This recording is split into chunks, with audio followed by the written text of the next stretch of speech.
அருமையானவர்களே, இந்த நாளிலும் அவனுடைய வார்த்தையை நான் இடத்திலே கொண்டு வருகிறேன். கொலோசியர் 3:1-2 ஆகிய வசனங்களை நான் படிக்கிறேன். நீங்கள் கிறிஸ்துவுடனே கூட எழுந்ததுண்டானால் கிறிஸ்து தேவனுடைய வலது பாரசத்தில் வீற்றிருக்கும் இடத்திலுள்ள மேலானவைகளை தேடுங்கள், பூமியில் உள்ளவைகளை அல்ல, மேலானவைகளையே நாடுங்கள். மேலானவைகளை தேடுங்கள், மேலானவைகளையே நாடுங்கள். என்ன அது அப்படின்னா, நம்ம எங்க இருக்கோம் அந்த நிலையை புரிந்து கொண்டால் எதை தேடணுன்றது நமக்கு தெரியும். பாருங்க,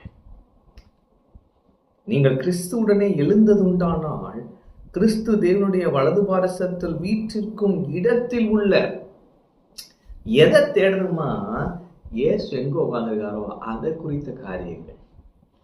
ஏன் அப்படின்னா, எபேசியர் 2:7 போட்டிருக்கு, உன்னதத்திலே அவரோடு கூட நாம் வீற்றிருக்கிறோம் என்று. அப்ப நம்ம பொசிஷனே ஆண்டவர் மாத்தி உயரத்துல வச்சிருக்கிறாரு. அதை நம்ம நோக்கி இருக்கும் பொழுது, அந்த காரியத்தை குறித்த தேடுதல் அதிகமாக இருக்கும் பொழுது, இந்த பூமிக்குரிய காரியங்கள் எல்லாம் நமக்கு தேடி வரும். நம்ம போய் தேட வேண்டிய அவசியம் இல்லை. அதை தான் இங்க போட்டிருக்கு, பூமிக்குரியவைகளே அல்ல, மேலானவைகளையே நாடுங்கள். அப்ப என்ன எப்படி சொன்னா புரிஞ்சுக்கலாம்னா, இப்ப நாட்டின் பிரதமர் இருக்காருன்னு வச்சுக்கோ, அவருக்கு ஏதாவது தனிப்பட்ட தேவை இருக்குமா அப்படின்னா அவருக்கு ஒரு தேவையும் இருக்காது. ஏன்னா அந்த பொசிஷன் இருக்கு பார்த்தீங்களா, அந்த பொசிஷன், அந்த பதவி அவருக்கு தேவையான எல்லாத்தையுமே கொண்டு வந்து கொடுக்குது. காலையில் டீ கொண்டு வந்து கொடுக்குறான், அவருக்கு நல்ல ட்ரெஸ் கிடைக்குது, நல்ல சம்பளம் கிடைக்குது, நல்ல ஃபேவர் கிடைக்குது, அவருக்கு நிறைய கிஃப்ட் வருது. இந்த மாதிரி நிறைய சொல்லி கொண்டே போகலாம் இல்லையா? அப்போ உயர் பதவியில் இருக்கிற ஒருத்தருக்கு எல்லாமே தேடி வருது. ஏன் அப்படின்னா அந்த பதவி அவருக்கு அதை கொடுக்குது. அதே போல நம்ம கிறிஸ்துவோடு உன்னதத்துல வீட்டிருக்கிறோம். தேவன் நம்மை ராஜாக்களாக வைத்திருக்கிறார். நம்ம ராஜாக்கள் என்பதை புரிந்து கொண்டால், அந்த வெளிப்பாட்டின் அறிவிலே நம்ம வளர்ந்தால் எல்லாம் நம்மை தேடி வரும். சாலமோன் பாருங்க, அவன் ராஜாவாக இருந்தான்.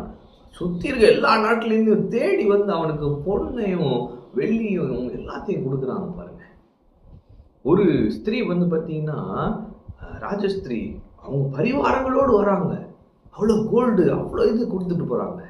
அப்போ இன்னைக்கு நான் சொல்லுகிறேன், நாம் உன்னதத்தில் அவரோடு வீற்றிருக்கிறோம். அதை குறித்த காரியங்களை நாம் ஆண்டவரே எங்களுக்கு அதை குறித்த வெளிச்சத்தை கொடுங்க, பரலோகத்தை குறித்த வெளிச்சத்தை கொடுங்க, எங்களுடைய நிலை அந்த பொசிஷனை குறித்த வெளிப்பாடு எங்களுக்கு கொடுங்கன்னு கேட்டு அந்த வெளிப்பாட்டில் நாம் வளரும் பொழுது நாம் ஆளுகை செய்கிறவர்களாக இருப்போம். அப்போ ஒரு நாட்டின் பிரதமரோ அல்லது ஆளுகை செய்கிறவங்களோ இருக்காங்கன்னா அவங்களுடைய மனதில் எது ஓடிட்டு இருக்குன்னா, இந்த நாட்டை எப்படி நல்லா ஆளுகை செய்யலாம், எப்படி இதை மேம்படுத்தலாம், இப்படித்தான் இருக்கும். அதுபோல நம்ம ராஜாக்கள் ஆளுகை செய்யறது புரிந்து கொண்டால் இந்த பூமியில எப்படி தேவ சித்தத்தை கொண்டு வரலாம், எப்படி இந்த தீமையை விரட்டலாம், இப்படி நம்ம எண்ணங்கள் மாறிவிடும். எனவே நான் உங்களுக்கு சொல்லுகிறேன், பூமிக்குருவிகளை அல்ல, மேலானவைகளை நாடுங்கள், மேலானவைகளையே தேடுங்கள். தேவன் உங்களை ஆளுகை செய்கிறவர்களாக வைத்திருக்கிறார். நீங்கள் ஆளுகை செய்வீர்கள். ஆமென். கர்த்தர் உங்களோடு இருக்கிறார். கர்த்தர் உங்களை ஆசீர்வதிப்பார்.